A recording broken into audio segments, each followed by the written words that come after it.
Hey, what is up guys? Welcome back to the channel and welcome back to my GT7 car reviews.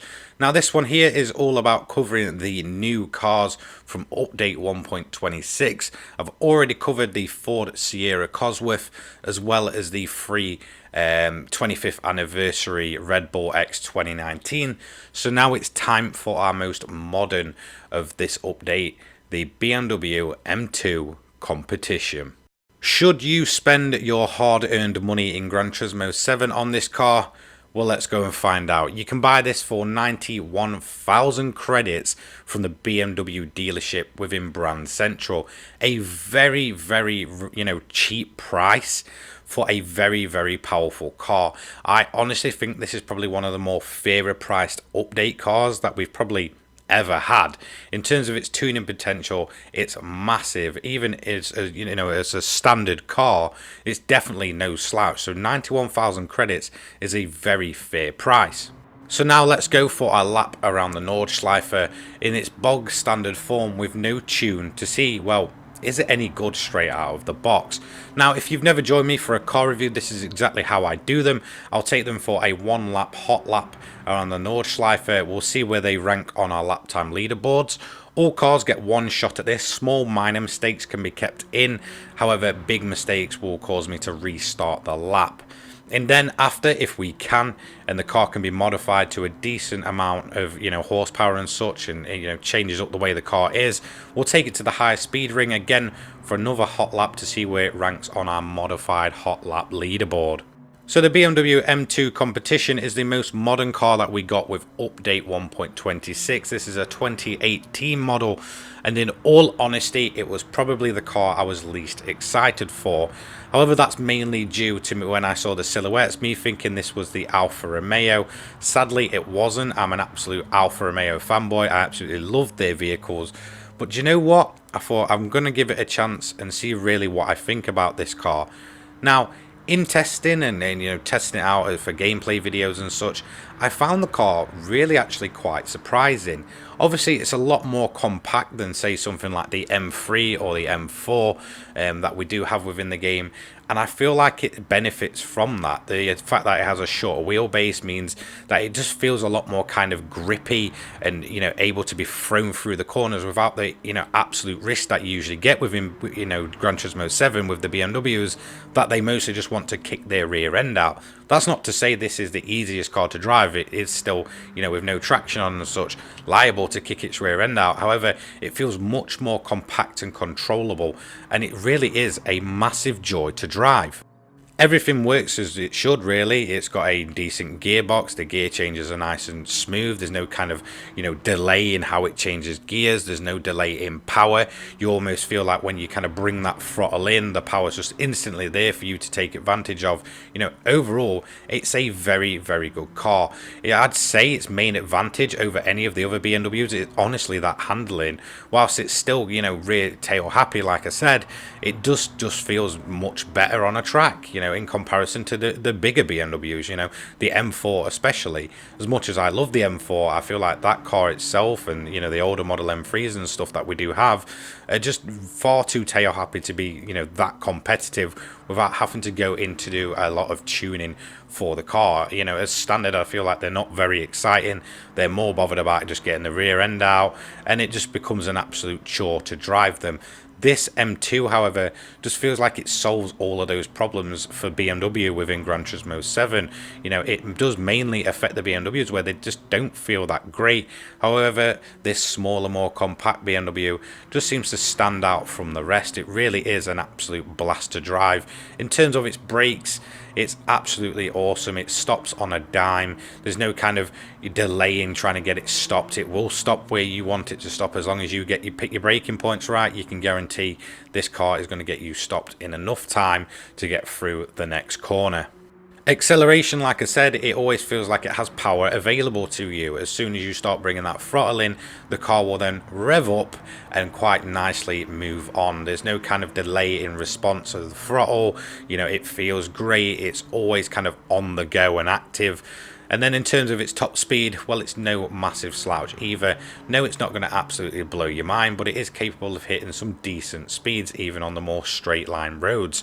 You know, overall, I'd say the M2 Competition is an absolute solid package from BMW and is probably up there as my favourite of all the BMW road cars. And that's quite a big thing for me to say in terms of BMWs. Yes, I'm not a massive fan of any of their modern cars in terms of their looks. I feel like they're all a bit samey. You know, you've seen one, you've seen them all. But there is just something that just kind of draws me to the M2. And again, I feel like it is that kind of shorter wheelbase and the more compact style of this car just really suits the styling cues that BMW have given it. I feel like it really is a very pretty car, and although at first I was kind of gutted that we weren't getting the Alfa Romeo, I honestly felt that this was probably the best substitute for it. I really cannot fault any of the styling cues, although yes, it's very kind of samey and typical BMW looks. There's no denying that they've not really pushed the boat out in terms of making it look any different from really any of the other M models. You know, the fact that it's just more compact, it really does suit its style. I cannot complain at all about the way it looks. You know, the more I see it, the more it kind of grows on me, and it honestly, it looks more at home on a track than probably any of the other M cars do. I feel like, you know, the more compact style, the way it kind of tackles corners, the way it kind of moves around as you know, bounce off the curbs or push it through a corner at full speed, just does not look out of place. And I honestly think this will probably be my favourite BMW road car going forward, probably until the end of GT7, unless they do absolutely put an amazing BMW model in, you know, in a few years or so, as obviously BMWs get more and more updated within the game. So to probably summarise why I absolutely love this car all of a sudden, it's probably because I'm a bit of a fanboy for classic BMWs. Now, this will make sense in a minute.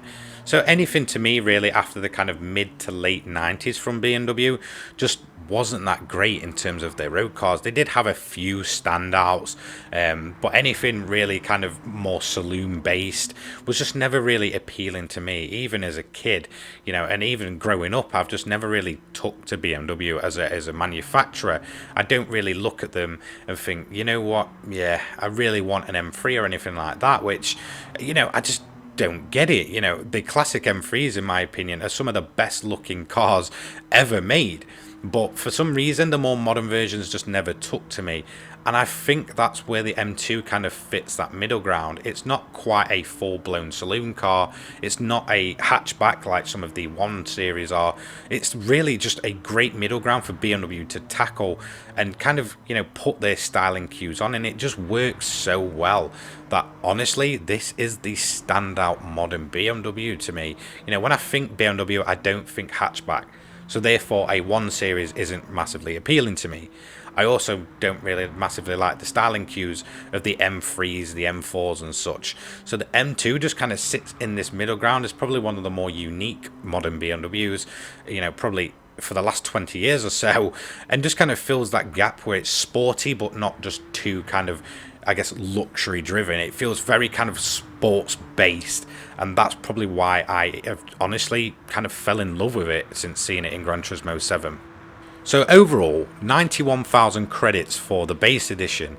Is it worth it? In all honesty, yes. You can do much worse for much more credits. You know, if we kind of look at some of the other cars in the game that cost upwards of 200 to 300,000 that you probably will never use, I honestly feel like 91,000 for a car that has a ton of tuning potential, which you'll see in a minute, is just absolutely amazing, really. From a price point, 91,000 credits is nothing. And, you know, it's a very good grinding car, as well as kind of being fast and usable and having tons of tuning potential. You can basically use this car in every situation, and that's probably why I enjoy it so much. I honestly feel with this car, BMW had a great basis, and then you're able to just improve on that and kind of make it into your own thing, whether you want time attack, grinding credits and such. It's just a very versatile car, and I cannot fault it. In terms of its interior, it's typical modern BMW, really. There's nothing kind of too standout or really in your face. It's very kind of laid back, but same, you know, still being sporty at the same time. The flappy paddle, obviously on the wheel, as you can see, my driver will never take his hands off. The screen in the middle, it's got all your kind of modern touches that you expect from BMW without going kind of over the top. So it's nothing too special to look at, but it's a nice clean interior. So overall we did an 8 minutes .698. Now I think an interesting comparison soon will to be able to see how the M4 does around the Nürburgring, because I feel like that will give us a very good comparison to see which one, well, comes out on top. I think it'll be closer than we actually think. So if we have a look, it comes in the 500 pp category, and it actually comes third overall, which is very, very good, only being beaten by the Porsche 911 GT3, the 996 from 2001, and the 911 Carrera RS Club Sport, the 993 model from 1995. It's topped the likes of the bog standard Carrera RS from 95, as well as the Nissan Z Performance 2023. That is pretty good. It's beaten some very well established cars that have been up there for the longest time, as you can see. So very, very good by the BMW M2 there. However, I had to buy another and go absolutely crazy with it. Of course, this is the moment where we go full modified. Like I've been hinting at, this has a lot of tuning potential, and I honestly feel like it's probably one of the more balanced, fully modified cars in the game. Sometimes when you put a ton of power, even, you know, when you've got the extra mods on to kind of help with stability and grip and stuff, a lot of cars within GT7 are just overkill. Whereas this M2 Competition just seems to soak up all that power whilst giving you a ton of grip. I absolutely love this car when it's fully modified. So let's hit up the high speed ring and see where it's going to get. So as we're hitting up the main street, we're going to hit over 200 miles per hour in a BMW M2. It's absolutely ridiculous. For such a kind of small, compact looking car, you don't look at it and think that thing is going to be capable of hitting over 200 miles an hour, but it certainly is. As you can see, the grip's always there. It's fast, it's grippy. I was honestly expecting this thing to go straight to the top of our modified lap time leaderboard, but it'll be interesting to see exactly where it comes at. As you can see, it just soaks up the corners, no problem. We're going to have to get onto the brakes here for probably the tightest section of the high speed ring. As you can see, it's going to go through there quite nicely, and then we've got the left-hander quite quickly after that. It's going to get through there nice and easy. Gently on the accelerator, we're going to try and absolutely push it through the tunnel. As you can see, we're now on an absolute charge. Then we've got probably the most awkward corner of the track. If you get it wrong here, it can absolutely ruin your lap time. So let's see how it does. The big banking, it's going to go up on the banking. We're going to try and get as high as we possibly can. Try and angle it so we can kind of get on the inside and back out for the final corner. And then we're going to power down all the way to the line. As you can see, we're going to cross that line in what feels like a moment. It was absolutely incredibly quick round there. We're going to do a few celebratory donuts, get some smoke going if it decides it wants to smoke. There we go. Yeah, absolutely awesome. So there are our individual sector times. Overall, we did a 1 minute 8.099. But where will that put it on our modified lap time leaderboard? I'm expecting this one to be quite far up that board. Its speed and grip is insane. So overall, it comes fourth. Now, it's around about 2 seconds, sorry, just over a second off of the 911 GT3 RS from 2016. It's a bit behind the Cayman GT4, which I'd probably say in terms of additional cars to this game, is probably its closest competitor, just for the fact they're two modern German cars.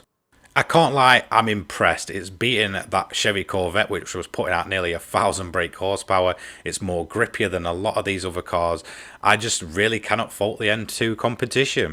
So as someone who's not a massive fan of BMW, well, in the modern sense, what do I think of the M2 Competition overall? Honestly, I feel like this is a great addition to the game, and whilst at first I was disappointed that we didn't get the Alfa Romeo, it's great to honestly have a car like this, a very kind of sports-focused BMW. You know, it knows what it wants to be, it knows what it wants to do, a ton of tuning potential.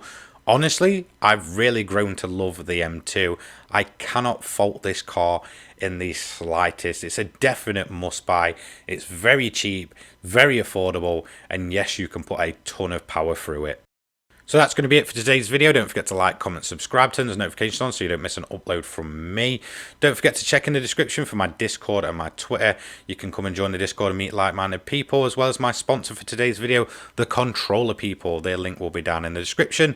See you later, guys. Peace!